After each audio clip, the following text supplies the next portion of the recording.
Hey YouTube, I'm here with Eddie Meza, top 32 YCS Sacramento round 9 extraordinaire. Eddie Meza, you want to introduce yourself, tell us what you're all about and what you did this weekend? Like you said, top 32, playing Fiendsmith Yubel. Don't really just want to get into the profile, really. Okay, yeah, let's hop right into it then, right to the point. So, standard Yubel stuff. So, Yubel engine first, 3 Lotus, 3 Squirmer, 2 Spirit, 1 Yubel, 1 Terror. The 3 Nightmare Pain field spell, the 1 Terra, and then the 1 Nightmare Pain. Nightmare Pain. This is the only thing that's not standard. Most people play 2 to 1 of this, mainly because of space reasons, and also because when you do the full combo, you only really need 1. The reason I choose to play 3 is because it helps you play through certain hand traps, like if you get ashed on the Beckoning Beast, if you get impermed on Spirit, it helps you dodge that. Also, just having this more, just hard drawing this is like not the worst, because like it allows you to have more bodies and to do beats of combos and all that stuff. So that's stuff for the Yubel engine. Fiendsmith engine is just the 2 engraver, the 1 Lurie, the 1 tracked, and the 1 sanked. I only had access to 2, so I only played the 2, but you can get away with 2 in this deck, honestly. Like, you only need the 2. You need 1 deck for when the Requiem, in case you hard draw 1. Sanked was interesting choice that I did this with, because I tested it out when I had 1 initially, and this, well, this isn't a 1-card combo yet. With this plus any other card is combo with it, so like it was still nice to have, because yeah, again, we only have the 1. And then the Beckoning Beast is just the 2 Beckoning Beasts and the 1 Chaos Summoning Beast. Kind of wish I played 3, because at this point in the format, people stop playing Droll because people realize that Snake Eye is still the best deck, and so Droll isn't as good versus that. Unless they specifically start with Engraver, then it's good. But otherwise, Droll is like mediocre, and Droll isn't that good in this deck too. If you open like 2 starter cards, you can still like do a board. Otherwise, if your hand's like really normal sort of reliant, and you don't have any other combo starters, then yeah, Droll cooks you. And then the 3 opening for that. And then the last 2 of the Fiend engine is the Shabara and the Brick. And then we also played the 1-for-1, which gets you into Lurie or any of the Yubel cards, pretty much, because it starts full combo. And then I decided to go with Board Breakers. These 9 helped me pretty much win all but 4 of my game 1s.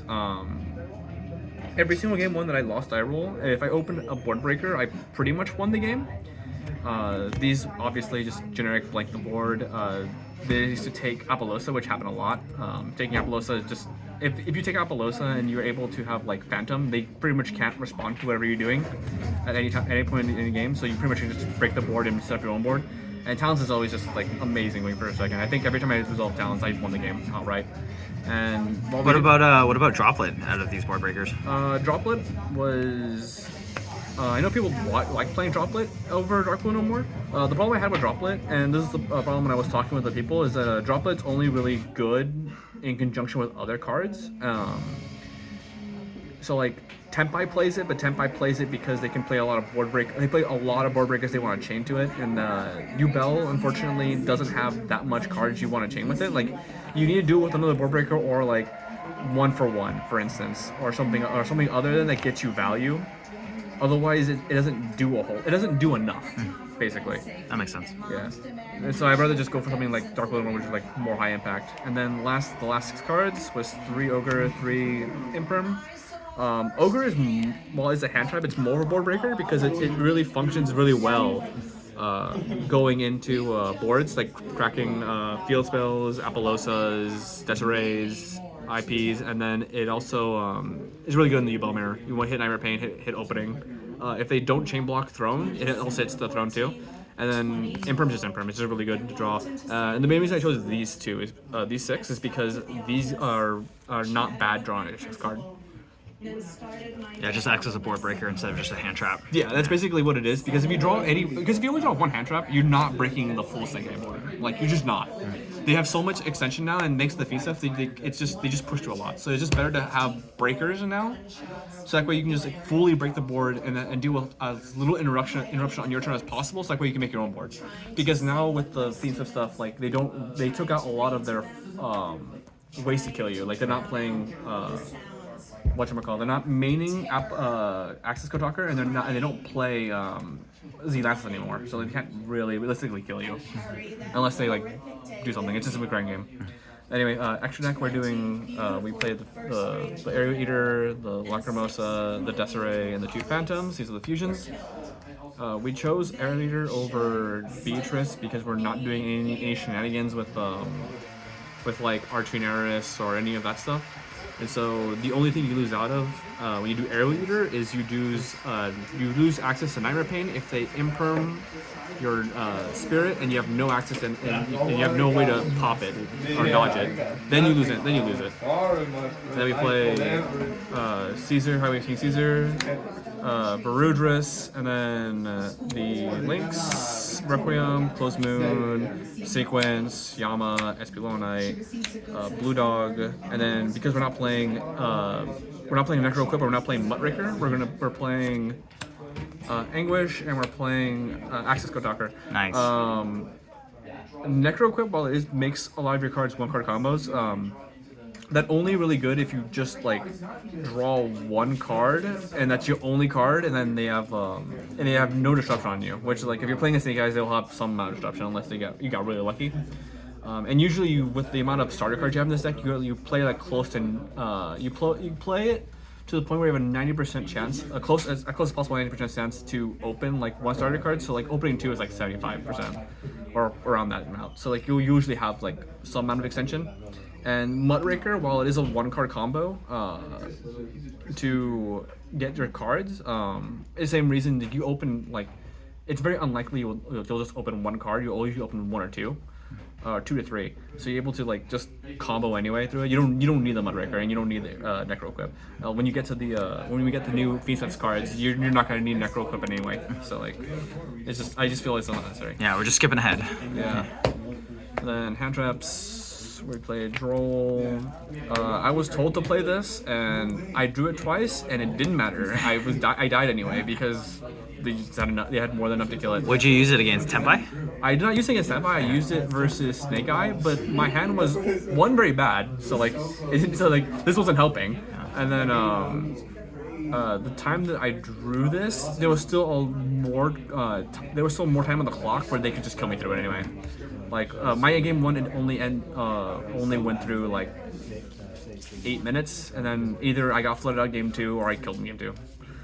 And then we played Fiendsmith, which is very good versus the Mirror and very good versus Snake Eye. It's fantastic versus Snake Eye for the sheer fact that you can activate this on your turn. If you draw another one, you activate it again on your own turn, and it's bodies for the defensive combo. I chose not to play Molchummy, partly because I could get access to it. I could get access to it because I had I know people who had it, but Molchummy, while it is good versus Snake Eye and it is good versus like a lot of the rogue decks like Ritual Beast, and like it's somewhat decent versus Tenpai, although like I'm maining Bar Breakers, so it's not gonna do that much against Tenpai. Against Yubel specifically, it is very mediocre unless they brick or their hand is very normal summon reliant, and then it is good. Or you're facing someone who doesn't know the line to beat it. Otherwise, if they draw like average, like they draw like Throne, opening 1-for-1, opening Engraver plus Throne, they usually just play through it. They usually any 2 starter cards that don't rely on normal summon usually ends on Phantom, Dog, Caesar, and if you open 3, they end on the Rudras too. So like without giving you a draw. So like it wasn't good enough. And then we play for back row hate. We played 2 Duster, 2 Lightning Storm, 1 Duster. In hindsight, these should have been Gotham Cyclones. In hindsight, they like Blue Sun's your worst matchup, and they Hugin to protect this. So to protect against this, I luckily did not play against Runic Stun. So these came in against Lab specifically, and against Lab specifically, I dusted for a game. That's pretty much it. They didn't have Judgment. And then lastly, Judgment for going first. Usually when I slide it in, it's usually these 6. For the sheer fact that while Droll isn't that good versus Nikai, or even Yubel for that matter, if you go first and you do the full combo, you can usually Droll on top of your end board. It's usually game. Like, and it's same thing with Judgment. Judgment on top of your end board is usually just game, outright game. Like they usually can't break through that. And that is the extra deck. Side deck? That was side deck. Yeah, that was side deck. This is what I chose to play and the reasons why I decided to do it. Awesome, and you managed to earn yourself this slick-looking mat here too. Yeah, first one season, so. Perfect. Anything you want to say? Shout-outs or anything? Yeah, shout out to Snatcher Game, shout out to David, shout out to the other lady over there who keeps telling me that I'm fake and I'm not. Shout out to Chewy and Corey, who were the ones I talked to about the deck and got the ideas from. And then shout out to everyone in the group chats and everything like that. Polito, Cody, you. Shout out to also. I just hold the camera. yeah. I mean, you're still in the chat. And then shout out to Alex Chen, Brendan Love, and Julie for being emotional support and hype man. Thank you so much. Awesome. Well, congrats, Eddie, and yeah, we'll see more of you, I'm sure. Yeah, hopefully. Mostly on the floor, judging, but we'll see if I might play a game. Yeah, pick up the deck and dust it off, and then just top 32, no problem. yeah, exactly, right? We'll recreate it like the model. Yeah.